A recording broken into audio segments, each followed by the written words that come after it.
I should also mention that all the results I'm presenting here are statistically significant. We looked at the P and Z values to make sure that all the results were solid.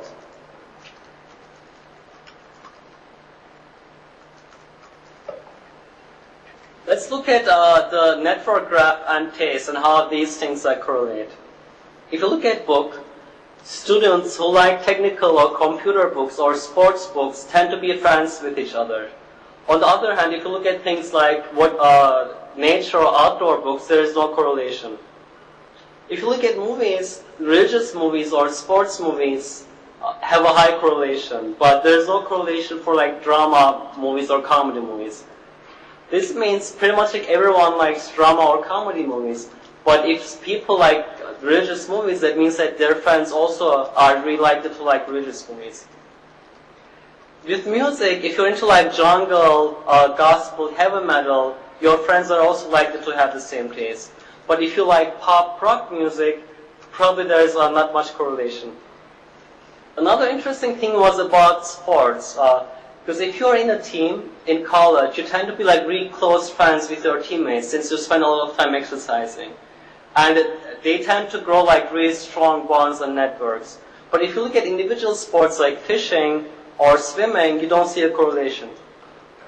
And also things like dancing is a case where you tend to make a lot of friends.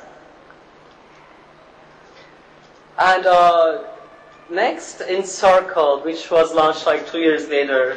And I'm going to skip Encircle since my time is like very limited. I want to talk more about Orkut.com.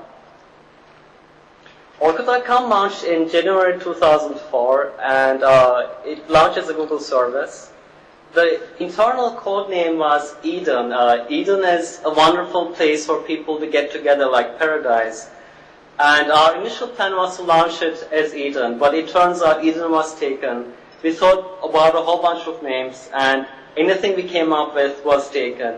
And then the product manager said, why don't we just name it Orkut? I was the only engineer and designer who worked on it. And the last minute, we ended up launching it as Orkut. And it wasn't something I picked. I'm not responsible, and I'm not a narcissist. And that's the true story of how it was named Orkut.com. And when I was creating Orkut, I didn't have any demographics in mind. I wanted to have like a global social network for all different types of purposes and networking. So we came up with like 3 profiles. The first one was what we call the general profile, which has components for making new friends and finding activity partners. The second one was a professional profile that was for educational use and professional business networking use. The third one was the personal profile, which was more for dating.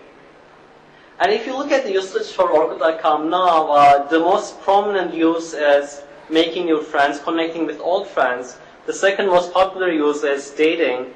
And then the third use is business networking.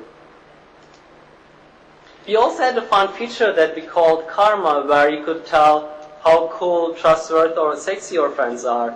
And this turned out to be like a really popular feature. Users log in multiple times a day just to see how many cool cubes or sexy hearts they have. Next, I want to talk about a bit of the growth of Orkut.com across like different countries. This is when we launched in 2004, and you see that we had a steady growth in countries like Iran, India, and US. And if you look at Brazil, something really interesting happened. Just a few months after we launched, we got this exponential growth, and people started signing up like crazy. And the traffic was always limited by our server capacity and our infrastructure.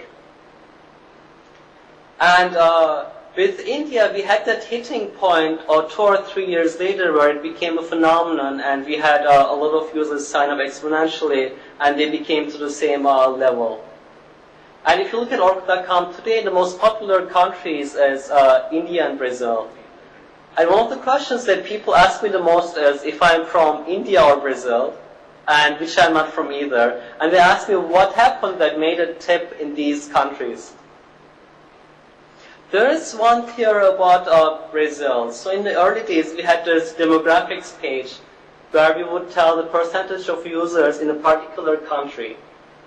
And this became a national competition in Brazil, and they wanted to beat the Americans in terms of like how many users they were. So they invited all their friends and they said, invite as many people as possible, we want to beat US. And actually the day they passed US, this was in June 2005, they had parties all over the country, it was in all the TV stations, newspapers, and it was a big phenomenon. And some social network theorists say that this is the reason why it tipped in Brazil. How did it tip in India? We don't really know. If you knew the secret ingredient, it would be like a hit in every single country.